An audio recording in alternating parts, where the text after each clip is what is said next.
America and Israel ఈ రెండు కలిసి ఇరాన్ మీద భీకరమైన దాడులు చేయడంతో ఒక యుద్ధ వాతావరణం యుద్ధమే జరుగుతుంది ఇరాన్ కి అండ్ ఇజ్రాయెల్ అమెరికాకి అని చెప్పుకోవాలి. సో ఈ యుద్ధంలో మనకు తెలిసిందే ఇరాన్ సుప్రీం లీడర్ ఖమేనీ కూడా చనిపోయారు.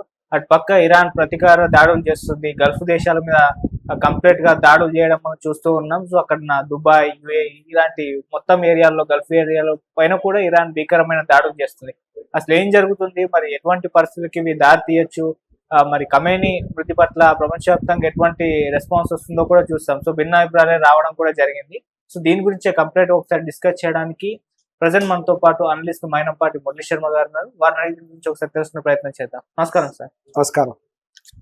సో యుద్ధం వచ్చేసింది ఇరాన్ కి ఇజ్రాయెల్ కి మధ్య. అమెరికా కూడా ఇజ్రాయెల్ పక్షాన చేరి సంయుక్తంగా దాడులు నిర్వహిస్తున్నారు. ఖమేనీ కూడా చనిపోయారు. మరి యుద్ధం ఎటువంటి పరిస్థితులకు దారి తీయచ్చు? ట్రంప్ ఎంతకాలం ఈ యుద్ధాన్ని కంటిన్యూ చేస్తాడు, లేకుంటే మధ్యలో ఆపేసి విరమించుకుంటాడా? నమస్కారం అండి. ట్రంప్ గారు కొంచెం తొందరపడ్డారేమో అని అనిపిస్తుంది. ఎందుకంటే ఈ యొక్క ఇరాన్కి చెందినటువంటి ఆయన అధ్యక్షుడు గారు చనిపోయారు కదా, ఖమేనీ. ఆయన వయసు 86 సంవత్సరాలు. ఒక 86 సంవత్సరాల వయసున్న వ్యక్తి మీద 30 మిసైల్స్ వేయటం అనేది భావ్యమా అని కూడా చాలా మంది భావిస్తున్నారు. ఇంకొంతకాలం ఆగుంటే సహజ మరణం సంభవించే అవకాశం ఎక్కువ ఉంది. 86 ఏళ్ళు అంటే ఇంకెంతకాలం పోతారు, సహజంగానే మరణం వచ్చేస్తుంది. అలా కాకుండా 86 ఏళ్ల వ్యక్తి ఉండేటువంటి ఖమేనీ గారు ఈ విధంగా 30 మిసైల్స్, 1 2 కాదు, ఒకటి తప్పితే ఇంకొకటి అన్నట్టుగా వరుసగా 30 మిసైల్స్ వచ్చి మొత్తం ఆ బిల్డింగ్ బ్లాస్ట్ అయిపోయింది. అతనితో పాటు వాళ్ళ కుటుంబ సభ్యులు కూడా కొంతమంది మరణించారు, కొంతమంది అధికారులు కూడా మరణించారు. ఇది మటుకు చాలా హృదయ విదారకంగా ఉంది. అందరికీ అలానే అనిపించింది. మరి దీని వెనక కూడా చూసుకుంటే అంత చేయాల్సిన అవసరం ఏంటి? ఈ ఖమేనీ గారు అనేటువంటి ఆయన కూడా చూసుకుంటే, వాళ్ళ బ్యాక్గ్రౌండ్ కూడా చూసుకుంటే, వీరు భారతదేశం మూలాలు ఉన్నటువంటి వ్యక్తులు. ఈ ఖమేనీ యొక్క ముత్తాత వాళ్ళ పూర్వీకులు ఏం చేశారంటే దాదాపు 17వ శతాబ్దంలో భారతదేశానికి వచ్చారు, ఉత్తరప్రదేశ్కి వచ్చారు. అక్కడ బ్రాహ్మణుల చేత వీళ్ళు ఇన్స్పైర్ అయ్యారు. ఇది చాలా మంది గమనించాల్సిన ముఖ్యమైన విషయం. ఆ సమయంలో భారతదేశం ఒక అగ్రదేశంగా ఉండేది, సస్యశ్యామలంగా ఉండేది. భారతదేశంలో ఒక వ్యవస్థ ఉండేది అప్పుడు, దాదాపు 16వ శతాబ్దం. ఆ సమయంలో ఇక్కడ ఎలా ఉండేదంటే వీరు ఒక మనుధర్మ శాస్త్రం అనే దాన్ని కూడా ఫాలో అవుతుండేవాళ్ళు. బ్రాహ్మణులు ఒక మత గురువులా ఉండేసేసి వాళ్ళు చెప్తుండటం దాన్ని ఫాలో. రాజు కూడా ఎవరైతే ఉంటారో, పరిపాలించేవాడు రాజు, ఆయన రాజగురువుల దగ్గర పెట్టుకొని ఒక మత గురువులుగా వాళ్ళు మత గురువులు ఏదైతే చెప్తారో అందరూ అదే పాటించేవాళ్ళు, ప్రజలు కూడా. అందువల్లనే కూడా ఎటువంటి తప్పు జరగకుండా రాజ్యం సస్యశ్యామలంగా ఉండేది. ఇండియా అనేది అప్పుడు ఒక అగ్రదేశంగా ఉండేది. అసలు ఎటువంటి తప్పులు జరగకుండా ప్రతి ఒక్కరూ ఏదో ఒక ఉపాధి తీసుకుంటూ ఆ యొక్క మనధర్మ శాస్త్రం అనేటువంటిది చాలా బలంగా అమలు జరుగుతుండేది. ఇదంతా కూడా చూసినటువంటి ఖమేనీ వారి యొక్క ముత్తాత పూర్వీకులు గమనించారు. వారు బ్రాహ్మణుల దగ్గర వాళ్ళు ఎంతో ఇన్స్పైర్ అయ్యారు. అప్పుడు వారికి ఏం ఆలోచన వచ్చిందంటే, ఒక మత గురువులు అనేటువంటి వాళ్ళు కనుక పరిపాలనలోకి వస్తే అద్భుతంగా ఉంటుంది అనేటువంటి ఆలోచన వచ్చింది వాళ్ళకి. ఆ తర్వాత వాళ్ళు ఉత్తరప్రదేశ్ నుంచి మరలా ఇరాన్కి వెళ్ళడం జరిగింది. ఇరాన్కి వెళ్ళిన తర్వాత వాళ్ళ యొక్క పరంపరగా ఇప్పుడు ఉన్నటువంటి ప్రస్తుత అధ్యక్షుడు మరణించినటువంటి ఆయన కూడా ఒక మత గురువే. ఆయన ఏదో యుద్ధాలు చేసే వ్యక్తి కాదు, ఆయన మత గురువు. ఆయన తన చిన్న వయసులోనే అంటే దాదాపు 7వ సంవత్సరం నుంచే ఆయన ఖురాన్ అనేది చదవటం ప్రారంభించారు. అన్నిటికంటే ప్రథమ ప్రాధాన్యత అనేటువంటిది నమాజులకు ఎక్కువ ప్రాధాన్యత ఇస్తాడు. ఆయన ఖురాన్ని పూర్తిగా నమ్మేటువంటి వ్యక్తి. మన భారతదేశంలో కూడా ఎలాగా స్త్రీల గురించి పురుషుల గురించి కొన్ని నియమ నిబంధనలు ఉన్నాయో, అదే విధంగా ఇరాన్లో కూడా ఆయన అదే విధంగా చేశాడు. కొన్ని నియమ నిబంధనలు చాలా జాగ్రత్తగా గమనిస్తే కొన్ని రిలేషన్స్, కొన్ని పోలికలు కనిపిస్తాయి. భారతదేశంలో కూడా సాంప్రదాయవాదులందరూ కూడా సాంప్రదాయంగా ఉండాలి, అసభ్యతకు చోటు చేయకూడదు అంటారు భారతదేశంలో. అదేవిధంగా ఇరాన్లో కూడా వాళ్ళు చెప్పేది కూడా అదే, అసభ్యత ఉండకూడదు అని చెప్పేసి వాళ్ళు పూర్తిగా బురకాలు కప్పుకోండి అని, లేదు పూర్తిగా కప్పి ఉంచండి శరీరం అని చెప్తారు. సిమిలారిటీస్ కనబడితే గమనించండి. అలాగే ఒంటరిగా మహిళ వెళ్ళకూడదు అంటారు. మన భారతదేశంలో కూడా అలానే ఉంటుంది. మహిళ అనేటువంటిది పూర్తి స్వతంత్రాలు కాదు. తన చిన్నప్పుడు తన తండ్రి దగ్గర ఉండాలి, యుక్త వయసు వచ్చిన తర్వాత భర్త దగ్గర ఉండాలి, వృద్ధాప్యంలో కుమారుడు దగ్గర ఉండాలి. ఈ విధంగా చెప్తారు తప్ప స్త్రీని ఏ విధంగా చూశారో, ఎలా గౌరవించారో, అంటే ఆమెకి ఇబ్బంది కలగకుండా జీవితం గడపాలి వాళ్ళ ఉద్దేశం. అదేవిధంగా ఇరాన్లో కూడా అదే విధమైనటువంటి విధానాలు కూడా ఉన్నాయి. ఈ విధంగా ఈయన ఎప్పుడైతే ఇరాన్లో కూడా వెళ్ళేసేసి ఒక మత గురువులాగా ఏర్పడ్డాడు, మత గురువే పరిపాలన చేయటం, తద్వారా ఏంటంటే ఇక సమాజం అనేటువంటిది చాలా బలంగా ఉంటుంది. ఎక్కడ అశ్లీలత అనేటువంటిది ఉండదు. వారు ఒక ప్రత్యేకమైనటువంటి ప్రజాస్వామ్య విధానం, అంటే కొంతమంది వ్యక్తులని కొన్ని చోట్ల అపాయింట్మెంట్ చేయటం, వాళ్ళు మత బోధన కూడా చేయటం, అంటే నైతిక విలువలు ఫాలో అవ్వండి, ఇవన్నీ కూడా బోధించడం, వీటి ద్వారా కూడా అభివృద్ధి సాధించాలి అనేటువంటి చేశాడు. అందులో సక్సెస్ కూడా సాధించాడు ఆయన. వారి పూర్తి పేరు చాలా ఉంది కదా, ఖమేని అనేటువంటి ఒక పేరు చెప్తారు. దాని పక్కన హిందీ అనే ఒక పేరు కూడా ఉంది. వారి ముత్తాత పేరు హిందీ అనే పేరు కూడా వాళ్ళకి కలుస్తుంది. తర్వాత కాలంలో ఇప్పుడున్న ఖమేని గారు అక్కడ పుట్టడం వల్ల ఆ పేరు పక్కన తీసేసి ఉండొచ్చు, కానీ వారి ముత్తాత వారికి కూడా ఆ పేరు ఉంది. ఎందుకంటే ఆయన ఉత్తరప్రదేశ్లోనే పుట్టి అక్కడి నుంచి వెళ్ళాడు అన్నమాట. సో ఇక్కడ గమనించాల్సిన విషయం ఏంటంటే, వీరు ముస్లిం మతంలో ఉండేటువంటి రెండు ప్రధానమైనటువంటి తెగల్లో షియా ముస్లిం అనేటువంటి వర్గానికి చెందిన వాళ్ళు.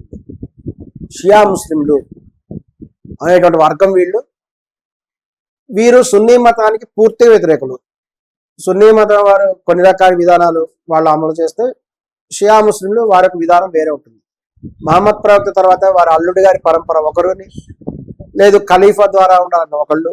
వాళ్ళిద్దరికి కూడా తీవ్రమైనటువంటి పోరాటం కొన్ని శతాబ్దాల నుంచి జరుగుతుంది, ఇప్పుడు జరుగుతుంది, భవిష్యత్తులో కూడా జరుగుతుంది. అందులో ఎటువంటి మినహాయింపు కూడా లేదు. ఇంకా ఏంటంటే ఇరాన్ చెందినటువంటి వాళ్ళే హైదరాబాద్ స్థాపించడంలో కూడా వాళ్ళ పాత్ర ఉంది.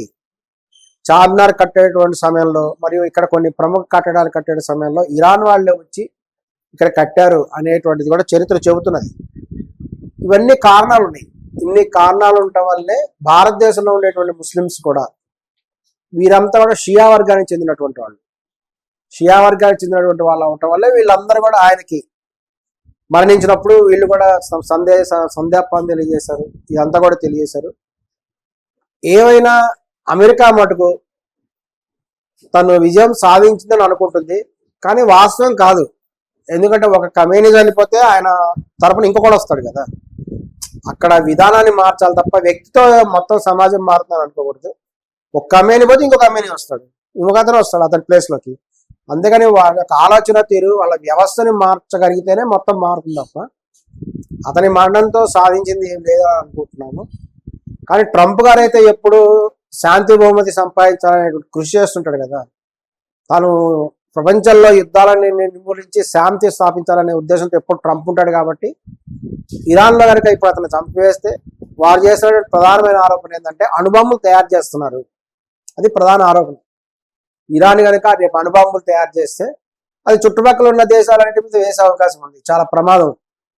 రేపు సమాజంలో, ప్రపంచంలోనే అనేక ప్రమాదాలు జరిగే అవకాశం ఉంది. కాబట్టి అణుబాంబులు అనేవి జరగకుండా ఉండాలి అనే ఉద్దేశంతో వాళ్ళ మీద మేము దాడి చేసామని చెప్తున్నారు. మేము ఎంత చర్చలు జరిపినా వాళ్ళు అణుబాంబులు, న్యూక్లియర్ వెపన్స్ కొనసాగిస్తున్నారు. కాబట్టి మేము ఈ విధంగా చేసామని ఒక అమెరికా అధ్యక్షుడు ట్రంప్ గారు మరియు ఇజ్రాయెల్ వారు చెప్పేటువంటి విషయం. ఏమైనా ఇక్కడ భవిష్యత్తులో అక్కడ ఉండేటువంటి నిల్వలన్నీ కూడా రేపు అమెరికా కంట్రోల్లో పోయేటువంటి అవకాశం ఎంతో కనిపిస్తుంది. అంతకుముందు ఉండే రాజుగారు కూడా మళ్ళీ వచ్చే అవకాశం ఉంది. మళ్ళీ రాజరికం వస్తుందా లేదా ప్రజాస్వామ్యం వస్తుందా, ఇవన్నీ కూడా చూడాల్సినటువంటి అవసరం కూడా ఉంది. కానీ ఆశ్చర్యకరంగా ఏంటంటే అందరూ అనుకున్నది ఏంది, ముస్లిం దేశాలన్నీ ఒకటైపోతాయి, ఇజ్రాయెల్ మీద అమెరికా మీద దాడి చేస్తారు అని భావించారు. కానీ వాస్తవంగా అలా జరగదు. ఇరానే అవతల దాదాపు 10 ముస్లిం దేశాల మీద వీళ్ళు అటాక్ ప్రారంభించారు. దుబాయ్ మీద, సౌదీ అరేబియా, అన్ని దేశాలు, ఖతర్ అని, వీటన్నిటి మీద ఇరాన్ వాళ్ళు అటాక్ చేస్తున్నారు. గమనించండి. కారణం ఏంటంటే అవన్నీ సున్నీ ముస్లిం మతం, వీళ్ళు షియా ముస్లిం. వీరికి కొన్ని శతాబ్దాలు, 100 సంవత్సరాల నుంచి ఉండేటువంటి యొక్క పోరాటమే ఇప్పుడు మనం బహిరంగంగా కనిపిస్తుంది. సో అందరూ అనుకునేటట్టుగా అన్ని ముస్లిం దేశాలు ఏకమైపోతాయి, ఇజ్రాయెల్ మీద దాడి చేస్తాయి, లేకపోతే అమెరికా మీద దాడి చేశారు అనేది వాస్తవానికి జరిగే విషయం కాదు అనేది మనకి ఈ యొక్క దాని ద్వారా క్లియర్గా కనిపిస్తుంది. లైవ్ ఎగ్జాంపుల్ ఇది. సో రేపు పాకిస్తాన్ మీద కూడా దాడి చేయొచ్చు, లేకపోతే ఇండియా మీద కూడా దాడి చేయొచ్చు, ఇంకా ఎవరి మీద కూడా దాడి చేయొచ్చు. కానీ వెంటనే కూడా ఇరాన్ రియాక్ట్ అయింది. ఇజ్రాయెల్ మీద ఒకేసారి కొన్ని వందల క్షిపణులు కూడా ప్రయోగించింది. అక్కడ అధ్యక్షుడి పదం నెతన్యాహు అధ్యక్షుడు ఉండేటువంటి నివాసం కూడా బ్లాస్ట్ అయిపోయింది. మరి ఆయన ప్రస్తుతం కనిపించట్లేదు. ఆయన అండర్ గ్రౌండ్ లో ఉన్నారా లేకపోతే వేరే చోట ఎక్కడే ఉన్నారా అనేది ఇంకా తెలియరాలేదు. అది ఏదేమైనా ఇరాన్ ఆ విధమైన దాడి చేస్తానని ఎవరు కూడా ఎక్స్పెక్ట్ చేసి ఉండరు. ఎందుకంటే ఇజ్రాయెల్ వారికి ఐరన్ డోమ్స్ ఉంటాయి అంటారు, అవన్నీ ఉంటాయి, అటాక్ చేస్తున్నప్పుడు అవి ఆపుతాయి అన్నారు. మరి అదేం కనిపించట్లేదు. అదేవిధంగా ఇంకా గమనించాల్సిన విషయం ఏంటంటే ఇరాన్ ఇన్ని క్షిపణి దాడులు చేస్తున్నప్పుడు చుట్టుపక్కల ఉన్న 10 దేశాలు అసలు అవేమి అడ్డుకోలేకపోతున్నాయండి. ఇది ఇంకా ఆశ్చర్యకరమైన విషయం. ఇంకా దుబాయ్ పెద్ద వాణిజ్య కేంద్రం అంటారు, ఖలీఫా అనేటువంటి బిల్డింగ్, అది ప్రపంచంలోనే ఎత్తైన భవనం ఉంది. ఆ గవర్నమెంట్ ఏం చేసిందంటే ఎప్పుడైతే క్షిపణి దాడులు జరగబోతున్నాయని తెలిసిందో వాళ్ళని ఖాళీ చేస్తుంది. అదే చేయాల్సిన పని. వాళ్ళ మీద అటాక్ చేయకుండా, వాళ్ళు అడ్డు క్షిపణులు వేయటం కానీ ఇంకో రకంగా అటాక్ చేయడం కానీ చేయకుండా ఉన్న రూమ్ లో ఉండే వాళ్ళందరినీ, షాప్స్ ఉండే వాళ్ళని ఖాళీ చేయండి, ఒకవేళ అటాక్ జరిగితే మీరు మరణించుకుని ఉంటారు. ఇది నిజంగా వాళ్ళ రక్షణ శాఖ అనేది ఎంత తక్కువ స్థాయిలో ఉంది. దుబాయ్ పరిస్థితి ఏంటో ఇప్పుడు అందరికీ అర్థమైపోయింది. మన తెలుగు హీరోలు కూడా చాలా మంది అక్కడే ఉన్నారు. మంచు విష్ణు గారు అక్కడే ఉన్నారు. ఆయన పక్క నుంచి క్షిపణి పోవటం కూడా ఆయన కూడా చూపించారు, వీడియో చూపించారు.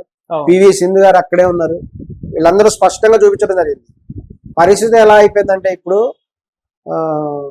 ఎలుకలు అని ఉంటాయి, మన అందరూ తెలిసే ఉంటాయి, అందులో పందికొక్కులు ఎలుకలు అని ఉంటాయి, అవన్నీ భూమి లోపల తిరుగుతూ ఉంటాయి అనమాట.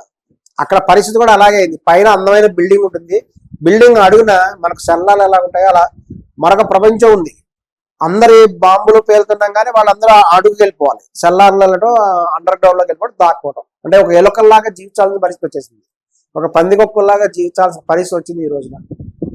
దీన్ని బట్టే భారతదేశం గొప్పతనం అందరికీ అర్థమైంది. భారతదేశంలో అయితే ఎంత స్వేచ్ఛగా జీవించవచ్చు, అండర్ గ్రౌండ్కి వెళ్ళి దాక్కోవటం, ఇటువంటి ప్రమాదాలు కూడా ఎక్కడా లేవు. ఇక్కడ ఇంకోటి, ఇప్పుడు ట్రంప్ ఇజ్రాయెల్ కలిసి ఖమేనీ అయితే చంపేయడం జరిగింది. ఇప్పుడు ఇరాన్ ఈ ఖమేనీకి ప్రతీకార దాడులు, ఏమైనా ప్రతీకారం తీర్చుకునే విధంగా ప్రయత్నాలు చేస్తుందా? ట్రంప్ మీద ఏమన్నా దాడులు చేసేంత ఆ స్థాయి వరకు వెళ్లే అవకాశాలు ఏమన్నా ఉన్నాయా? ఇరాన్ కు మద్దతు ఇంకే దేశాలన్నా కలుస్తాయా ఇరాన్ తో? దాడి చేసేటువంటి అవకాశం ఉంది. ఎందుకంటే ఈ రోజు వెంటనే చేయలేకపోవచ్చు, కానీ భవిష్యత్తులో మటు ఖచ్చితంగా కూడా దాడి చేసే అవకాశం ఉంది. నిజం చెప్పాలంటే ట్రంప్ గారు చాలా భయపడుతున్నారు. ట్రంప్ గారు కూడా చాలా భయపడుతున్నారు. అందువల్లే వాళ్ళు సున్నీ మతం, షియా వర్గం వీళ్ళిద్దరు కూడా కలవకుండా కూడా ఆయన వీలైనంత కూడా జాగ్రత్త పట్టడం కూడా జరుగుతుంది. షియా ముస్లిం మతం చెందినటువంటి వాళ్ళు చాలా తక్కువ శాతం మాత్రమే ఉన్నారు, కేవలం 15% మాత్రమే వాళ్ళు. సున్నీ ముస్లిం వాళ్ళు 85%. ఈ 85% కూడా దాదాపు అమెరికాకి, ఇంగ్లాండ్కి సపోర్ట్ గానే ఉన్నారు. కేవలం ఈ 15% వరకు మాత్రం, అందులో కేవలం ఇరాన్ ఒకటే బలమైన దేశం, మిగతా దేశాలు అంత బలమైన దేశాలు కావు. వీళ్ళందరూ కూడా అమెరికా బెచ్చనేస్తే తీసుకునే పరిస్థితులు ఉన్నారు తప్ప వీళ్ళు ఎదురుపోయి అటాక్ చేసే పరిస్థితి కూడా లేదు. కానీ ఏంటంటే ఖచ్చితంగా కూడా వీళ్ళు అమెరికా మీద భవిష్యత్తులో అటాక్ చేసే అవకాశం కూడా ఉంది. ఇప్పుడే చేశారు కదా, ఇప్పుడే 10 దేశాల్లో అమెరికా సైనికులు ఎక్కడైతే ఉన్నారో వాటన్నిటి మీద కూడా వీళ్ళు అటాక్ చేస్తున్నారు. అంతేకాకుండా వీళ్ళ దగ్గర ఉండేటువంటి అణుబాంబులు అనేటువంటివి ఉన్నాయి. అక్కడ ప్రపంచం అంతా భయపడడానికి కారణం అదే. ఇరాన్ వాళ్ళ కనుక అణుబాంబులు తీసుకెళ్లి అమెరికా మీద, కొన్ని నగరాల మీద కనుక వేయగలిగితే మొత్తం సర్వనాశనం జరిగే అవకాశం ఉందని భయపడుతున్నారు అందరూ. అలా జరగకుండా చూడడానికే ట్రంప్ గారు కూడా ప్రయత్నం చేస్తున్నారు. ఏదేమైనా ట్రంప్ గారి కంపెనీకి మటుకు మంచి పని దొరికినట్టు అయింది కదా. ఎందుకంటే వీళ్ళందరూ విమానాశ్రయాన్ని పడగొడుతున్నారు. ఈ కాంట్రాక్ట్లన్నీ కూడా ట్రంప్ గారి కంపెనీకి ఇవ్వండి, ట్రంప్ కన్స్ట్రక్షన్ కంపెనీకి, ఆయనే కన్స్ట్రక్షన్ చేస్తాడు. ఖచ్చితంగా అదే జరుగుతుంది చూడండి ఫ్యూచర్ లో. వాళ్ళే వచ్చి కాంట్రాక్ట్ తీసుకొని మళ్ళా పునః వాటిని కన్స్ట్రక్షన్ చేసేది కూడా ట్రంప్ కంపెనీ చేస్తుంది, ట్రంప్ కన్స్ట్రక్షన్ కంపెనీ చేస్తుంది. ఇదంతా గమనించండి. ఏమైనా ట్రంప్ గారికి మటుకు వెంటనే కూడా నోబెల్ శాంతి బహుమతి ఇవ్వాలి అని అందరం కోరుకుంటున్నాం, మేము కూడా కోరుకుంటున్నాం.